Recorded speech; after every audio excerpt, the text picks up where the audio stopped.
Welcome to the first, the most interesting video. And today we're gonna discuss British schools. Britain is one of the most popular countries in the world. And some of you want to study there, but in fact it's a pretty closed country and you need visa to come here if you're not from the United States, Canada or Australia. British universities are well known far and wide, but what about schools? Let's see into.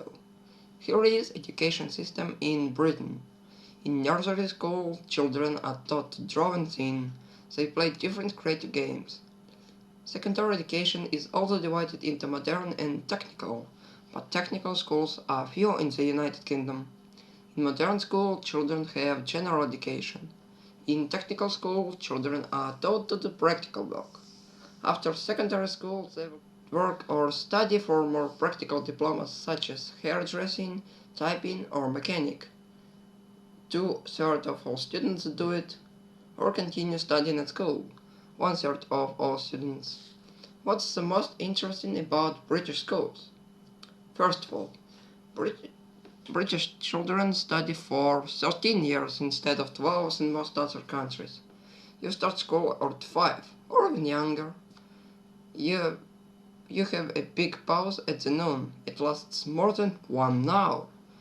You can have a lunch and play different games outside. Children study less subjects than in most other countries. For example, at the start of secondary school they have English, mathematics, biology, chemistry, physics, geography, history, art, religious studies, computing, technology, physical education, and 1 or 2 foreign languages. At the age of 14 or 15, these will drop down to the core subjects of English, mathematics, and the sciences, plus another 3 or 4 of the rest. So far, so in line with most other countries. After the age of 16, students could focus entirely on sciences and never study humanities again, or vice versa. So, British schools give their students an academical education to prepare for the university.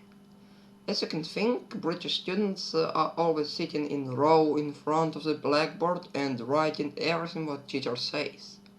But it's wrong.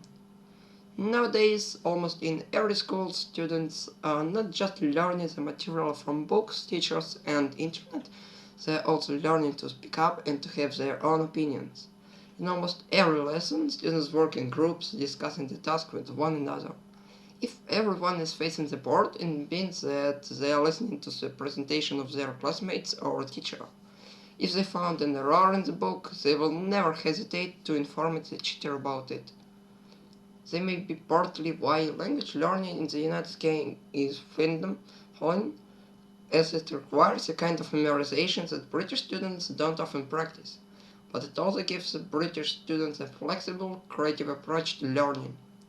British schools have clubs that work even during lunchtime or after school, as usual. This means that British students are learning creatively. They have no time to bore because every lesson is aimed at creativity and teachers are trying to explain the material in the most interesting way. Now let's define pros and cons of British schools. So, the pluses are creativity of the teachers that can't make children bored, learning students to express their opinions and to create it, not to hesitate. At the age of 16, British students learn only subjects what they need to university, and schools provide almost everything to your study, equipment and books. And the last one is that most of schools are free. The minuses are language learning in the United Kingdom is falling, children rarely practice kind of memorization, and not everyone can decide what to study at university at the age of 15 or 16. So, what's the conclusion about schools in Britain? They are unique. If you would like to study in the creative way and learn to create and express your own opinion, then British schools are yours. But you need to remember that you need a visa to come there if you are not from the United States, Canada or Australia. Press the like button if you liked the video and don't forget to subscribe.